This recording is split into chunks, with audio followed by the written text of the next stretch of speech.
Hi, everybody. Welcome to another installment of Esoterics today with Amber and Satara. I am Amber Chamberlain, the Suburban Lightworker, and I have with me the glorious, as always, Satara Jules Lightbringer, Lightworker Supreme.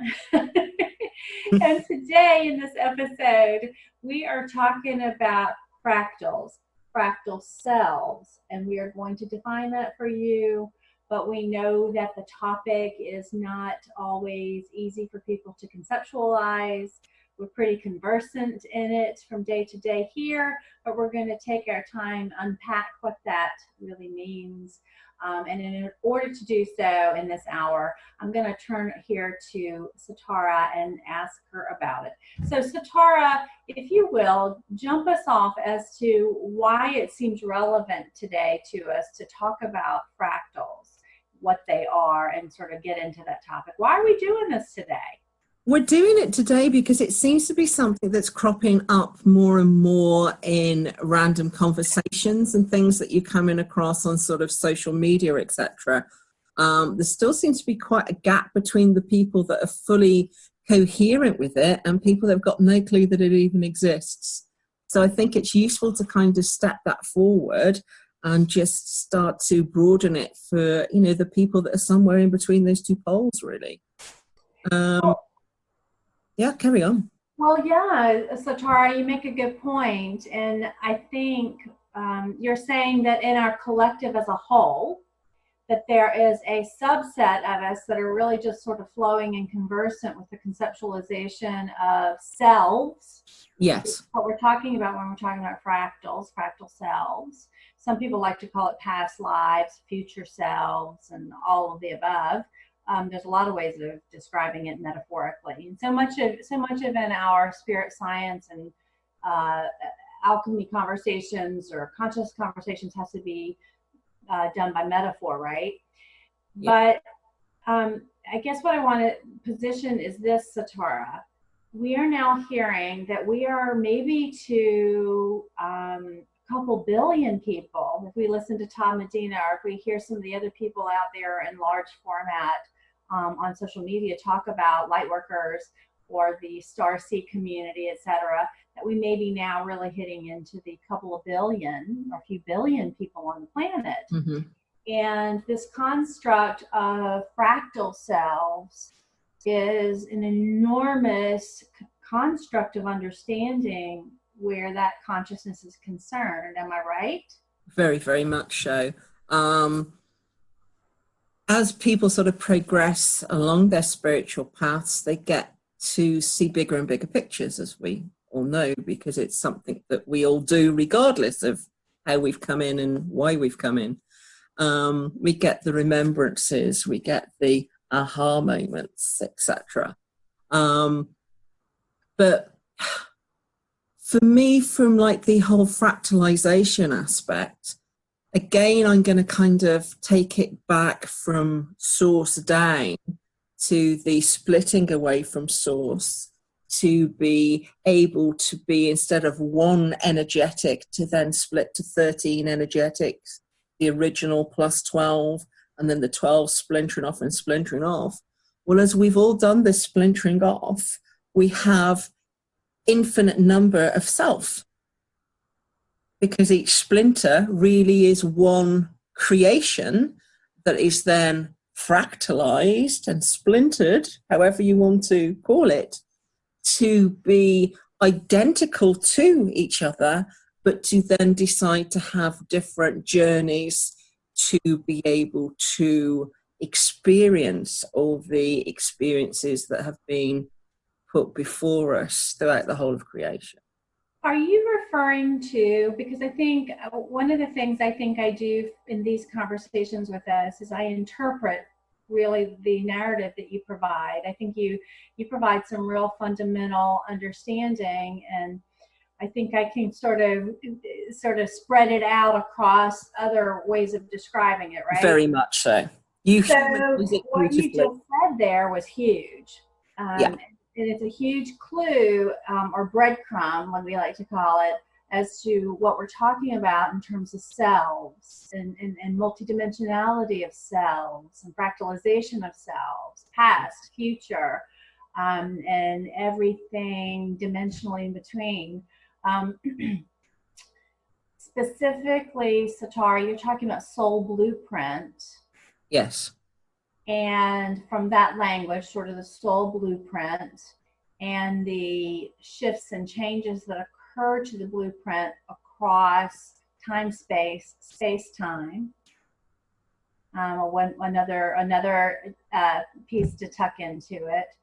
Can you speak to why you think increasing numbers of human beings on the planet are becoming aware of this dynamic design of the human being? Why is that happening? I think that as more people operate through the Jade Gate intergalactic consciousness, that starts to automatically funnel that realization down, albeit in smaller pieces, but then they gather momentum to start to realize how vast it is. We start to think, oh yes, I remember me in a past life as that aspect of life, or that particular person, or however we want to humanize it into how we feel and what we remember and have been reshown in some circumstances in the current lifetimes. And I think that gradually we start to realize that it's more than that. We will start to see our guides and helpers and know that our guides and helpers, our whole light team, are just other aspects of us in different dimensional energy and form. And most people will grasp that to that level, if only just there at the moment. Well, I'll tell you, one of the things that I've observed in our collective, right, across social media, talking to clients and various conversations, is what I notice is the level of conversation I can have is based upon what I learn very quickly about the person I'm talking to, or the Facebook group I'm engaging with or watching, to their collective consciousness about what truth they can hold. What I mean by that is, so on our planet for a long time, there was always a collective consciousness that said we can hold the construct of past lives. Yes. Yeah, that's been on the planet a long, long time. It has. And only teeny weeny little pockets, it occurs to me, was ever able to hold the future selves. Like, I'm from the future, future man. And you would see that sort of showing up more in movies, right? Yeah, totally. Yeah. Totally. So that was on the planet in small pockets. But by no means until more recently, until like I always reference this for people listening, because I think it's meaningful to our community of listeners and viewers to mention the harmonic convergence, the harmonic concordances, the equinoxes series, the solar activities, the 2012 trigger, the 2017 Lionsgate trigger. I could go on and on with these, but those things were very meaningful events en masse. But it was only until somewhere in those later triggers did the galactic consciousness of galactic selves become more normative story for people to begin to conceptualize. So Tara, why now? Why this time on the planet? We talk about ascension and consciousness, we talk about evolution and human consciousness, but how do you like to talk about it? I talk about it in just something as simple as timing. The 1957 convergence basically started to create a series of very well catalogued events now that we've now lived through since that time. And it basically started to speed up the time and space continuum in 1957. That was like the reset button that began the trajectory. As with all trajectories, there's certain points that it will pick up speed or slow down within that. And that has basically allowed for the different realignment of consciousness that is starting to tap into what many would see as deep past here at like Atlantis and Lemuria. Again, going back, if you go back to the like mid-80s, you didn't hear much about Atlantis and Lemuria. Atlantis was the man from Atlantis. It was on the TV. Man from Atlantis.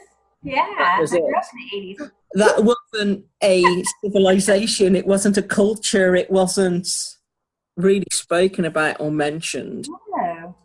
Some, what I would call secret societies, would perhaps be talking about this behind closed doors. You know, there's fraternities, etc., that would have gone with a particular route through Atlantis that is still kind of reverberating through their halls. But for mainstream, it just wasn't done, wasn't heard about. And anybody that had any kind of memories of this, myself included, kept it zipped because it wasn't here. Nothing was rippling out here. But I'm sure that there are many thousands like me out there that have these memories, that they can remember where they were, what they were doing, how it worked, what their particular roles were throughout the different archetypical playouts that we were even doing then. So because this conversation, oh, sorry. No, carry on. So because this conversation is about fractal selves, I think it's helpful to give that kind of background that you just gave. And again, these are always, I feel like these conversations you and I have are like loaded with what they call in the movie industry Easter eggs, but also, right? But also breadcrumbs, because I think that some of the things that you say or I say, people they're going to go out and Google, and my God, when you Google, your world will blow open. That's how it works. And that's what I wanted to say to you. Is it the World Wide Web that was an expression of the speed you're referring to, the speed of consciousness? That has certainly helped, because that is allowing for a different level of interconnectivity that we haven't had here since we were working on telepathic lines way back. Again, looking at it on a linear theme, shall we say, rather than knowing that actually when we talk about way back, we're talking about now. Right. Now, let me ask you this, pivoting right back into that fractal selves aspect. So listen, I'm one of those people that can absolutely, we were just giggling about it a little while ago. I'm one of those people who's very conversant with myself and my close peeps. You know, I perceive selves, and they play, some of it's just ephemera, some of it's just, hey, I just happen to know that, and it's curious to me, and I don't spend much time there consciously. And every now and again, some of that self stuff some of those selves will pop in to give me a word on something. Yeah. And then there's other aspects of self that I use as what I would call my higher self, but really they're because of their placement in my, should I say, in my hologram. They have higher vibrational. Yeah, they have information for me that I can engage that is useful to my practical everyday life and choices as a fairly advanced consciousness human on the planet. I mean, I just find it really, kind of helpful. I do want to give a little bit of a clue before I ask you this, Satara, to the people listening and watching. One of the things that was true about me and a lot of people, not about Satara probably because of your animal from the get-go this lifetime, but I think I'm probably representative of a lot of those then in that next rung out, okay, and consciousness, get very small group, right? It's ever expanding here. I started out with the higher self motif, and we've talked about that. Then it was sort of a higher, the higher self. Then I started to kind of have a committee that was sort of my higher selves. Mm-hmm. We name them, our committee, so to speak, our council or committee. Then after about the 2012 event happened, because I'm giving some clues, because people are going to take this in and you're going to identify it this way in their architecture, because I think I'm more clearly stepwise this decade. Okay, then somewhere after the 2012, heading 2014 and 2016, I began to have what then identified as a light council. Mm-hmm. That higher selves construct gave way and almost said goodbye, see you later, we've had a good time. And I got reference where I put them over here. Now they're here. Mm-hmm. And this is where I began to get awareness of white brotherhood, of ascended masters, of angelics. They just started showing up in my awareness. And I'd have to Google, I'd have to go, who's that? What's that? What was that I just heard? And then the world opened up. So, Tara, what comes to mind? Oh, and it wasn't until just this last 2 years, maybe a year and a half, did I realize they're all me. Yeah. And I want to say this, there's a huge part of our collective, Satara, who cannot forgive, love, and accept themselves enough to know that, say, an ascended master. Let's talk about Isis, okay, because shows up for me. Kuan Yin, Saint Germain, Michael, Archangel Michael. I think because of our programming on this planet, the construct is we've been entrained to believe we cannot possibly be, we cannot embody the vibratory resonance of these higher selves and beings. Yeah. So we can't permit ourselves to know that we are them, that we are God. God is us, we are God, or source, we are source, source is us. It's the same framework. Yeah. And all that I just said to you, what's coming to mind? Other than hierarchy and separation. But don't skip that. No, I'm not going to skip it, actually, because it's like that is the greatest programming we have here, is the whole hierarchy and separation, believing that we are not enough. For whatever reason, we have had this kind of lack program that runs, which is just befuddling, for want of a better expression, because once you realize that you are everything, who's not equal? But guess what, people, planetarily, what she just said, another enormous key to truth right now. We giggled a little while ago. I was making some silly joke about, before we got on to do the show, I said, yeah, how do you keep a good light worker down? You entrain him or her or them to not know who they truly are, such that their light, their emanation capability stays truncated, stays limited, okay? Because once you begin to get on the wavelength of, holy cow, I am you, you are me, I am them, they are I, then there is no limitation.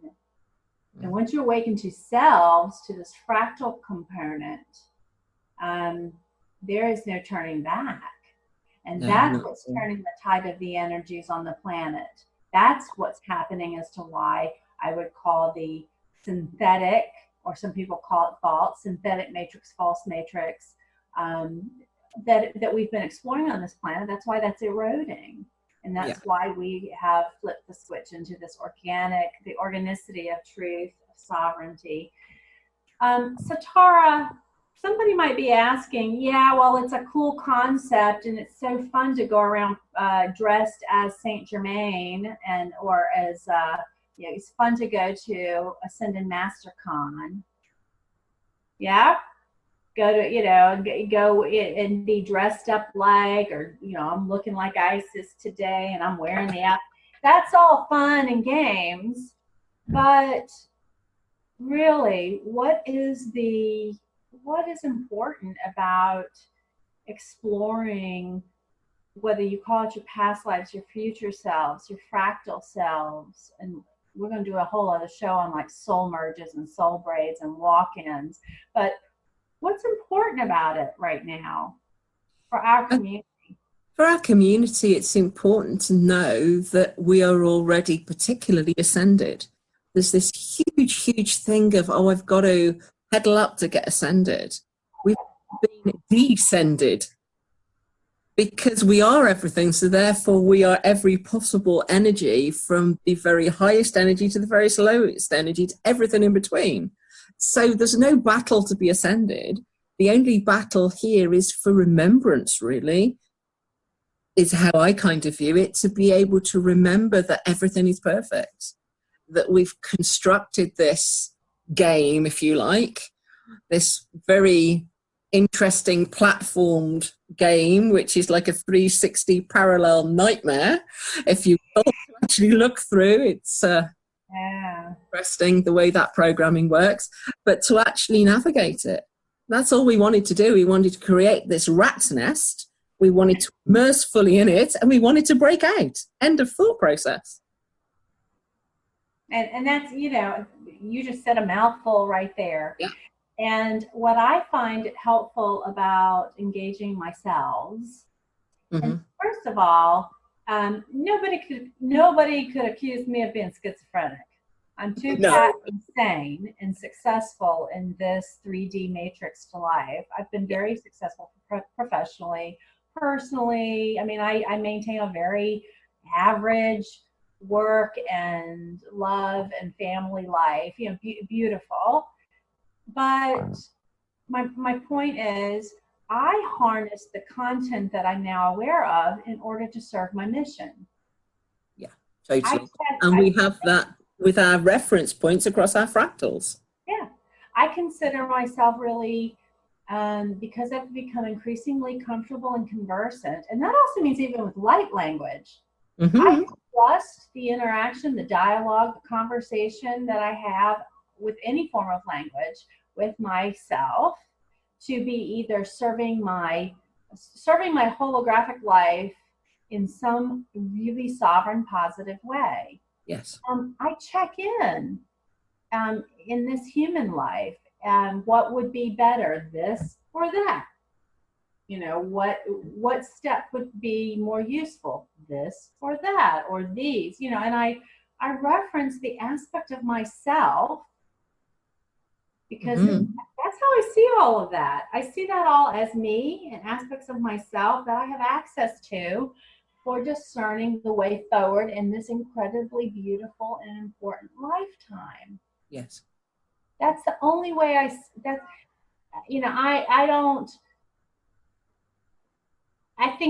think all of us would agree, and you've seen it over and over, that there are enormous misuses, abuses, misconstruals, and weird acting out in the name of our of selves. Yeah, totally. And again, it is just the weird and wonderfulness of total exploration of something. Because that's okay too. We are all weird and wonderful.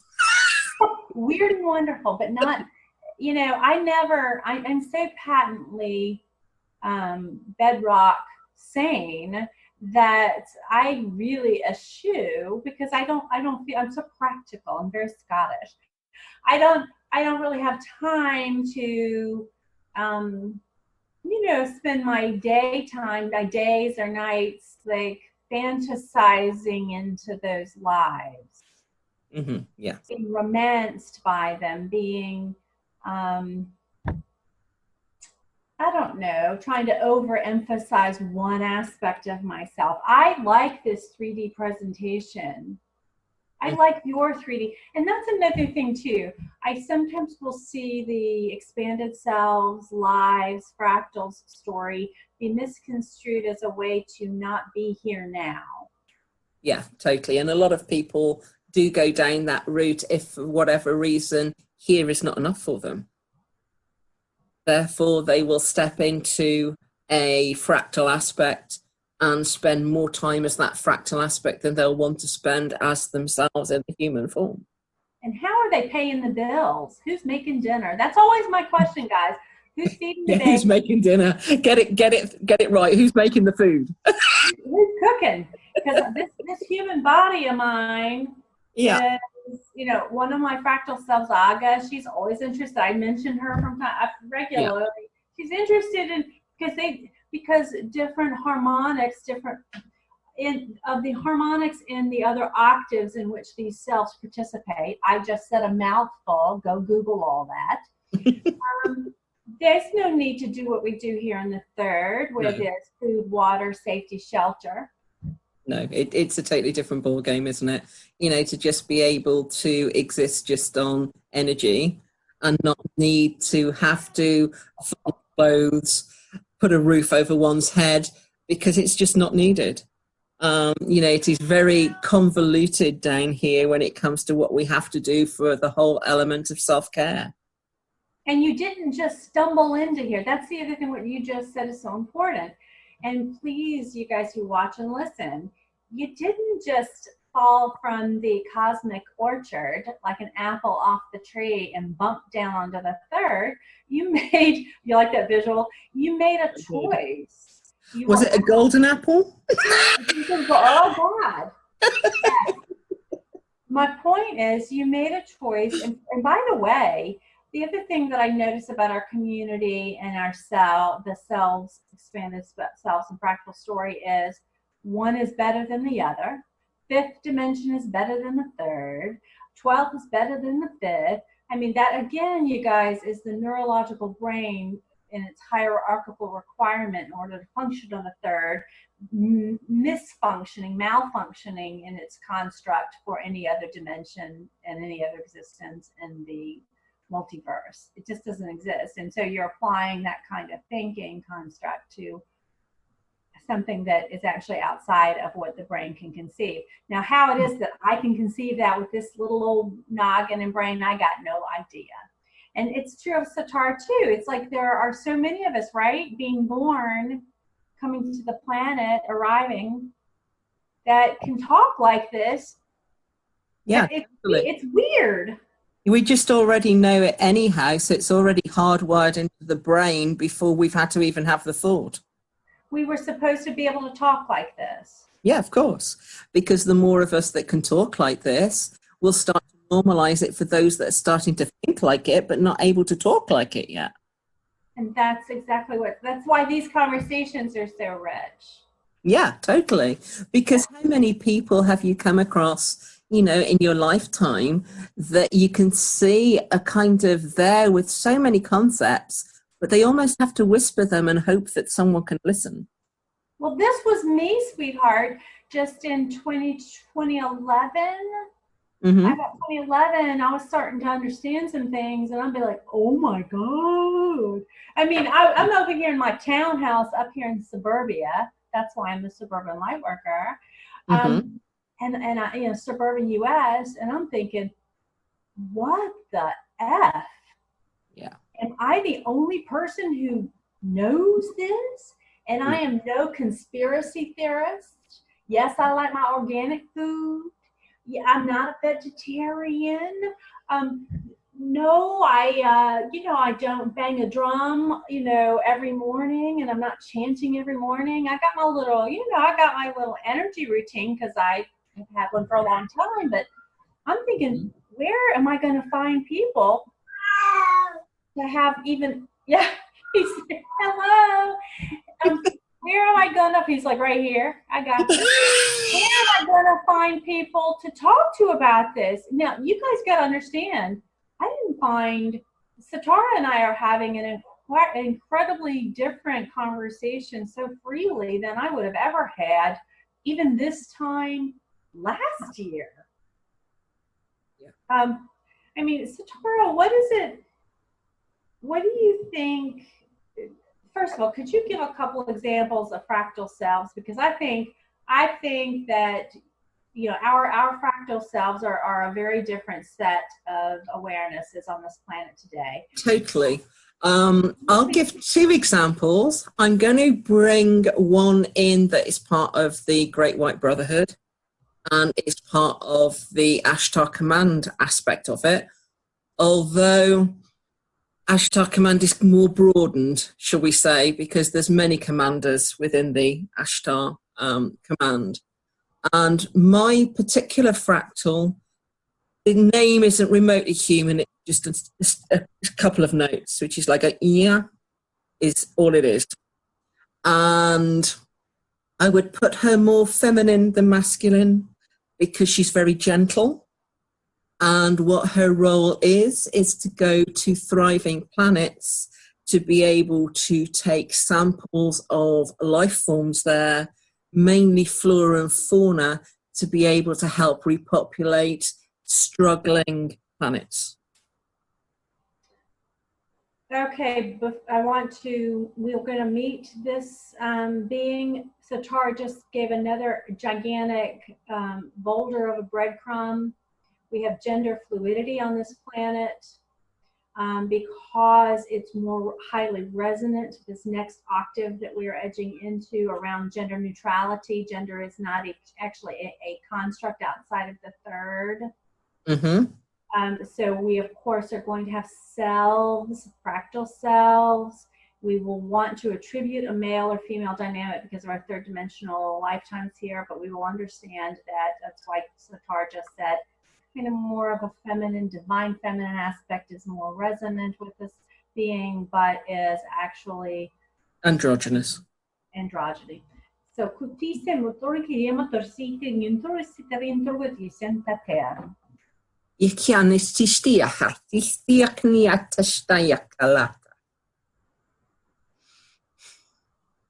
Says it all. So now for us, and right, I was waiting because for me, some of the light language with myself will immediately recognize something being brought forward and someone being brought forward, and we do a greeting, we have a communication. This is also highly triggered interaction for your exposure to it as well. So I welcome this aspect to our conversation. So Tara, if you can do a little bit of speaking and translating so our viewers and listeners can also really hear what she is bringing forward. So basically what she's just bringing forward is the fact that really, from our sort of point of view, she would be a biochemist because they class all as like physics and chemistry is one and the same, really, off planet. It's just the same energy. We just bung it all separately here.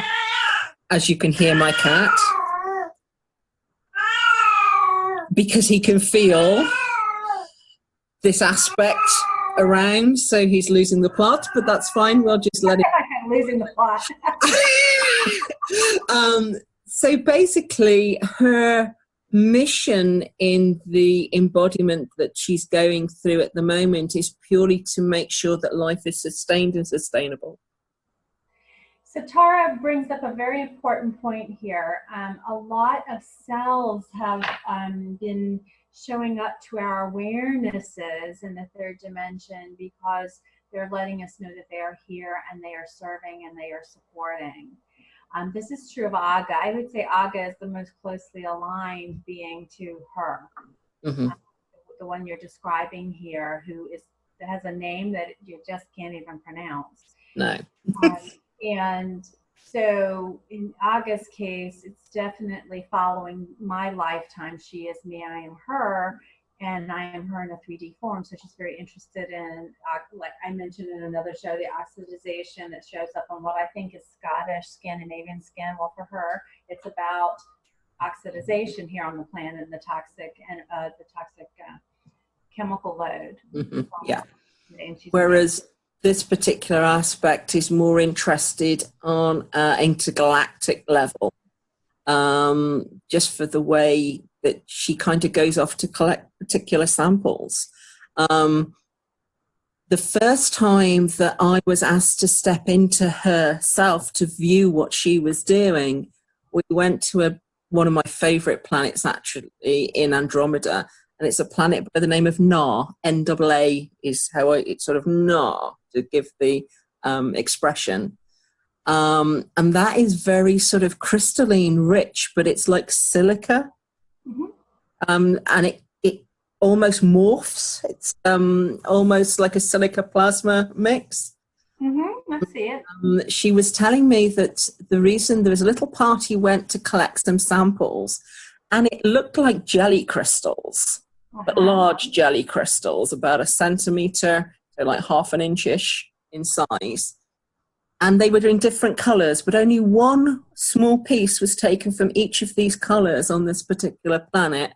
After, all the negotiations had taken place, everybody knew what was happening, why it was happening, everybody's happy. And these were taken onto one of the motherships that was quite close to there, because it got a particular level, which was huge. It's like the size of a country, just the one level on the ship. And it is basically what we would think of here as hydroponics. So each sample would be able to be put in there, and it would basically quadruple in size by the hour. Wow. To be able to then, once that had done that, to return the same amount to the planet we've taken it from and saying, thank you for letting us duplicate this. Here's your sample back. And then being able to go away with what we've now grown and created, knowing we're going to continue growing and creating from this, to be able to repopulate other planets back with this rich energy source that they've lost for whatever reason. So whether they've lost that through war, whether they've lost that through all sorts of random occurrences that go out through the galaxy, different meteor showers, different impacts, everything, but to be able to allow the planet to have more vibrant energy in these forms allows that to start to really get the biosphere back working. Okay. And who would ever know that? And who would ever know that? So is that what you said? Who would ever know that? Yeah, exactly. It's like, okay. you. So, but here's the deal, sweetie. You know that. And yeah, there I are know. people like us on this planet increasingly who have just an amazing array of awareness and increasing numbers of that. Because I want to say that at this point in the show, if you're listening and or watching, there's a few of you here, your minds are getting blown. You've heard light language between us. You have met an aspect of Satara at this point that is aware. Remember, we're talking about fractal selves. What she just showed you was an aspect of herself, okay, that in her 3D form that she is aware of, and she's aware of many, actually, many, almost infinite, which is different from me. This helps people understand this construct about who's on the planet today and what's similar and different about us, so you can then compare and contrast yourself and your friend, your friends you begin to talk to all about all this. In my case, I don't carry that story. I don't carry that narrative. I don't carry that awareness. My mission is different, but what Satara just described, because I don't want to leave the miraculous thing that she just positioned with you all here, which is, of course, the experimentation, the use of resources from one planetary system to another planetary system, the interaction sort of at the scientific community level, the research level, the taking care of, the nurturing planetary bodies and her beings, peoples, animals, mineral level. That's since time, space began, source then began to know itself, and thus the fractals were born. Again, another little Easter egg, yeah? Yeah, totally. So it's the point that it just continually unfolds. I mentioned the Mandelbrot chaos theory. as Mm-hmm. another for my spirit science listeners and watchers. But what Satara just offered you all is a glimpse into her current embodiment on the planet today. Now, she's not embodying specifically a well-known ascended master. Okay, at the moment in her, who she just showed you, she's not showing you Isis. She's not showing you Kuan Yin. She's not showing you El Morya. She's not showing you, I mean, we could go on and on. She's showing you one that has not made it into the literature. Do you understand? I've got lots that don't make it into literature. None of it. You know, just like biblically speaking, there's the canonical texts and the non-canonical texts. And my scalp is just itching because of all the energy. Activity. I feel like going, but I'm going like that behind you. thank you. I need help. But, you know, I just think it's delightful that we can do it this way. Now, could you shift? I'll put another one out for us. Mm-hmm. So we're doing a little bit of show and tell so that you guys can catch the wind, catch the vibe, catch the spirit, catch the exposure. That's why we do these conversations. First of all, because we have fun with each other and we're conversant and we just love to do it. And secondly, because it's part of the mission to be able to do it like this. I would say another aspect for me that shows up is this is a more masculine identified being energy, which is called Etu. And Etu's been with me for a few years and is a Sirian Sirius B aspect of self, galactic self. Showed up a few years ago. You think, oh, Amber, how did he show up? Well, all I can tell you is at that phase of life, these aspects just came into my awareness. I'm clear, sentient, clairaudient, clairvoyant, and they just started talking to me. And in the case of Etu, he's highly, as they are on Sirius B, Google away, incredibly mathematical, and really converse in a very mathematical language. It's just the best way to say it. And very much our sciences come through, I think, the Sirius constellation. Anyway, and so when I'm needing to understand from a spirit science standpoint, because I'm no mathematician in my personal professional life in a 3D, I'm more of a psychotherapy counseling, you know, that kind of service to other soul in the third here. But in order for me to be able to talk to you about this today and to speak with Satara and understand the cosmology and galactics, he taught me a lot, as did an inner earth being, a couple of them. So I have a few good teachers, and I get asked to look up. Trust me that Wikipedia has been a girl's best friend for physics and astrophysics and advanced quantum physics and quantum mechanics.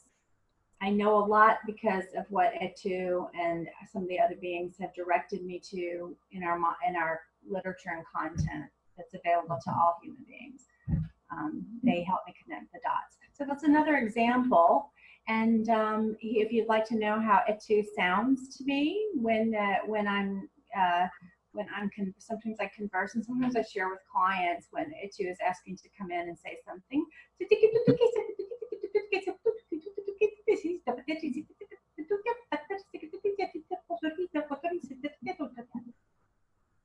Loves to come through and have a little bit of that. That's interesting, yeah. Fractal selves.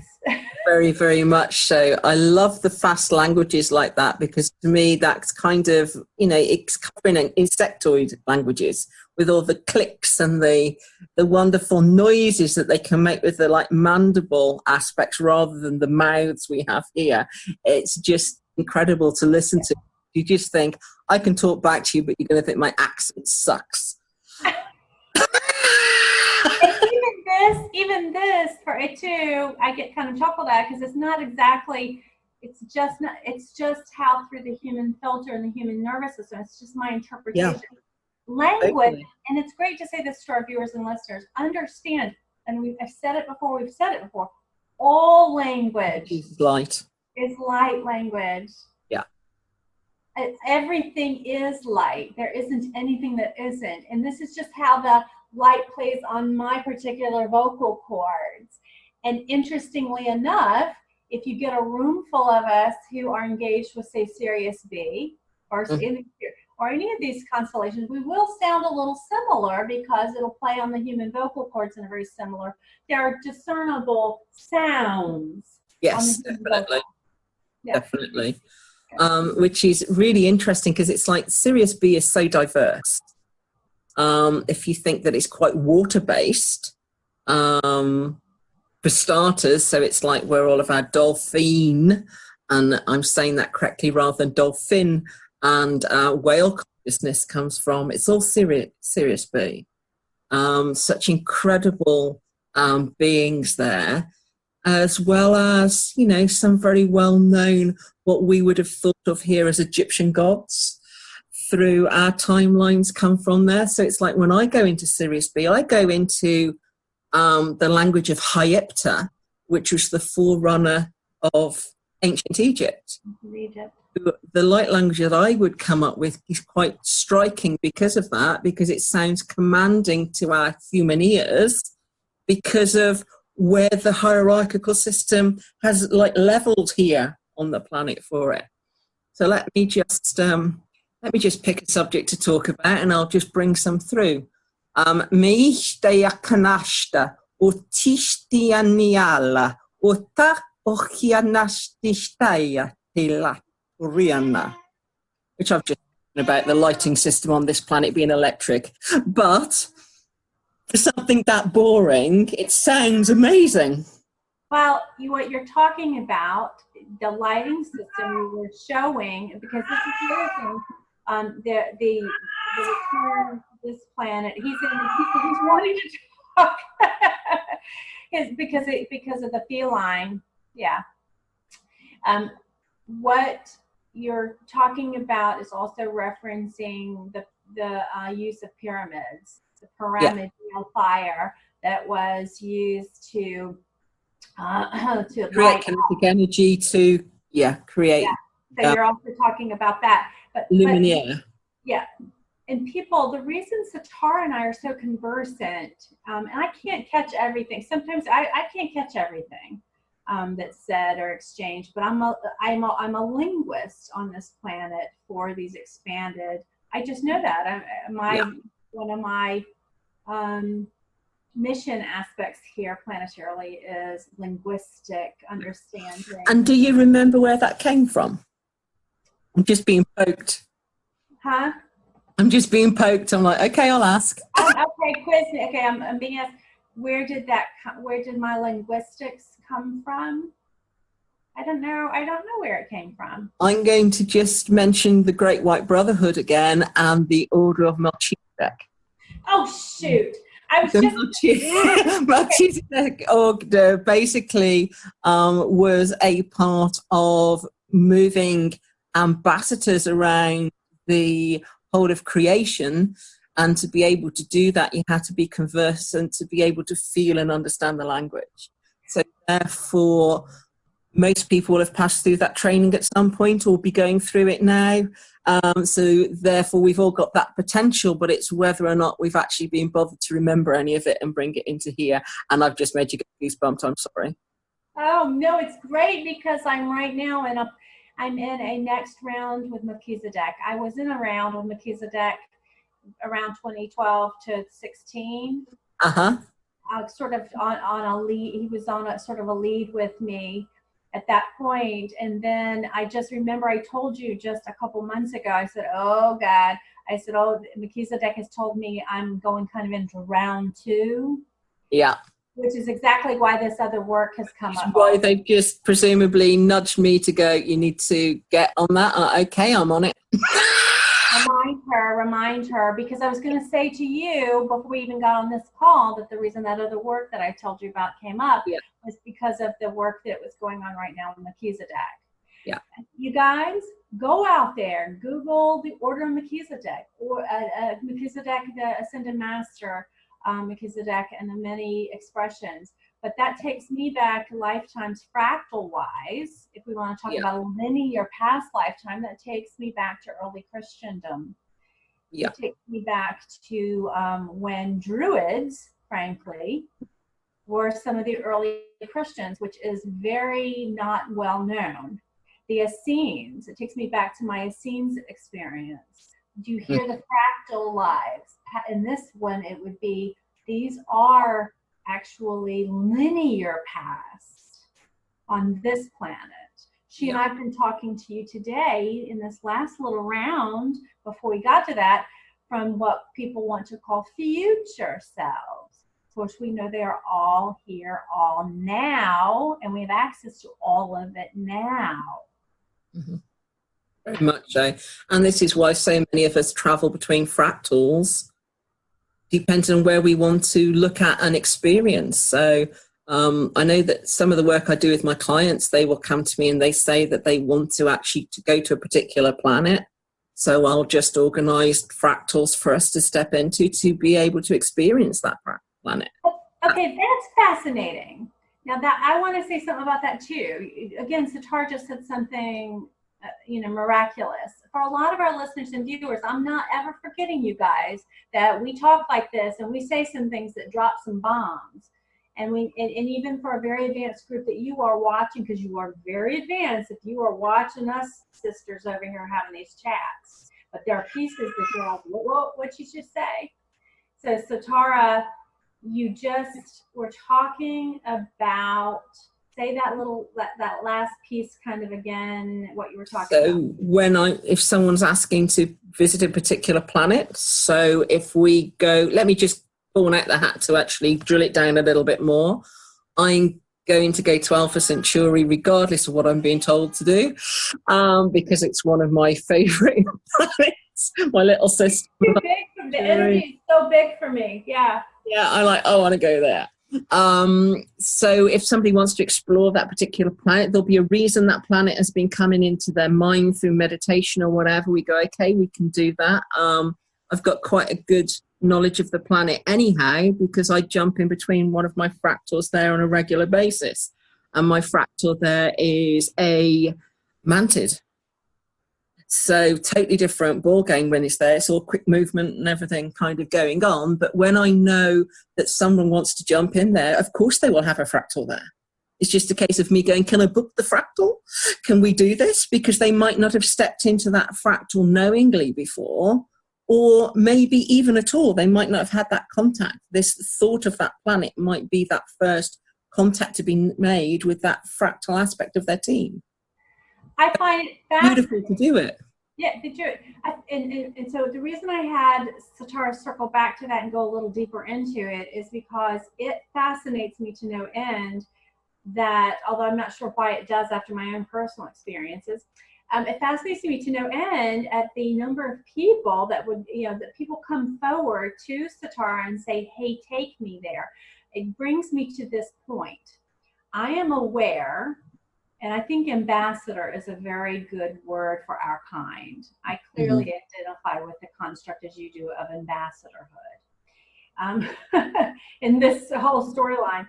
But increasing numbers of human beings are having, whether via astral travel, remote viewing, other telepathic connectivity, experience with their galactic selves, and they're seeing themselves in settings with other beings. It's getting really hot. It's just happening to people. They don't have anybody to talk to. They must be going WTF. Yeah. But it's happening increasingly. And it doesn't surprise me that you're having people coming forward going, you know what, now I want to consciously do it. Totally. So for whatever reason, they know I will hold their hand and take them, and they'll be quite comfortable, quite safe, quite happy. For whatever reason. Yeah. I am the comfort blanket of the universe. Right. And I think that's the other thing too. Once increasingly as people drop and recover from, heal from the entrainment that says anything other than in my 3D life is not safe, Mm-hmm. Once people discover the sovereign life, that sovereignty is the ultimate safety. Don't get me started on those folks who are out there going crazy around that 5G issue, right? Oh my God, 5G at the tour, or wherever it was that they were like gonna, oh my God, don't get me started over there. You had something recently in your neck of the woods that were like, oh, they were gonna do a big 5G, and oh my God, is that gonna cause me a problem? I'm like, people, sovereignty, relax. Just step out of the program, walk away from it, thank it for showing up so you knew you should step out of it. End of thought process. Manage your, let's go back to Consciousness 101, people. Manage your thoughts, manage your emotions. Manage your thoughts, manage your emotions. It is a moment-to-moment experience sometimes to not get caught up in the mass hysteria. But I think my point is, and we're going to come up on our hour here, is to not get too extended, long for people to listen and so forth. But I think we have had a beautiful revelatory, what I would call advanced and introductorily advanced conversation on what is fractal selves, what do we mean when we say fractal, soul aspects, soul blueprint, always unfolding, and also mission oriented. I think we've had a really good one here. I'm going to ask you then to sort of, Satara, sum up where we've been in this conversation, and your impressions from it as you close us up today. Okay. Well, I just hope that people are starting to realize that there's one of them everywhere, that they're every possible conceivable race and more, so that there is more compassion for every possible conceivable race and more.